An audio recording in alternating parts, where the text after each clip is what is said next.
قرآن مجید میں اللہ تعالیٰ نے ایک جگہ تو یہ فرمایا کہ یقاتلون فی سبیل اللہ فیقتلون ویقتلون، وہ کافروں کو قتل بھی کرتے ہیں اور قتل ہوتے بھی ہیں، تو یہاں یقتلون کو مقدم کیا ہے، اور ایک جگہ ہے وَمَن یقاتل فی سبیل اللہ فیقتل او یغلب، تو یہاں قتل ہونے کو، شہید ہونے کو پہلے ذکر کیا ہے۔ تو علماء نے لکھا ہے کہ اس میں ثابت ہوا کہ جیسے کفار کو قتل کرنا مقصود ہے، ایسے ہی شہید ہونا بھی مقصود، کہ باقاعدہ مقاصد جہاد میں شامل ہے۔ لِيَعْلَمَ اللَّهُ الَّذِينَ آمَنُوا وَيَتَّخِذَ مِنكُمْ شُهَدَاءَ، اللہ تعالیٰ تم میں سے کچھ لوگوں کو شہادت کے درجے پہ فائز کرنا چاہتے تھے، اس لیے تمہیں ظاہری طور پر نقصان ہو۔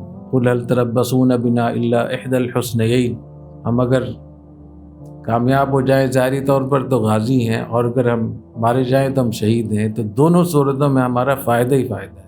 باقی اللہ تعالیٰ کی نصرت تو میدان جنگ میں آتی ہے۔ وَلَوْ شَاءَ اللَّهُ لَانتَصَرَ مِنْهُمْ وَلَٰكِن لِيَبْلُوَ بَعْضَكُم بِبَعْضٍ، اللہ تعالیٰ چاہے تو اللہ تعالیٰ سب کو ویسے نیست و نابود کر دے، لیکن اللہ تعالیٰ آزمانا چاہتے ہیں، آزمائش، اور جب آزمائش اور امتحان ہوتا ہے تو اسی کے نتیجے میں پھر پوزیشن ملتی ہے، اسی کے نتیجے میں ڈگریاں ملتی ہیں۔ ایسے موقع میں اس کی ضرورت ہے کہ آپس کا اتفاق و اتحاد، اور دل سے اپنے ملک کے ساتھ، مجاہدین کے ساتھ جو لوگ لڑ رہے ہیں معاذوں پہ، ان کے لیے دعاؤں کا اہتمام کرنا۔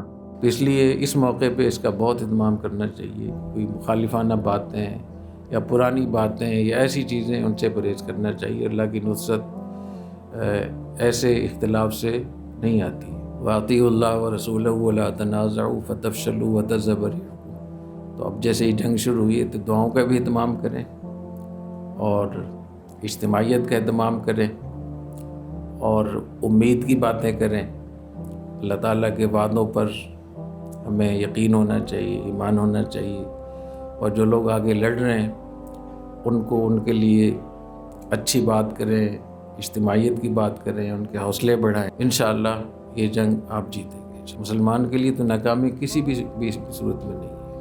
ایک صحابی تھے، جب ان کو تیر لگا اور ان کا خون نکلا تو انہوں نے کیا کہا تھا؟ فزت ورب الکعبہ، میں کامیاب ہوں۔ تو دونوں صورتوں میں ہمیں کامیابی ہے۔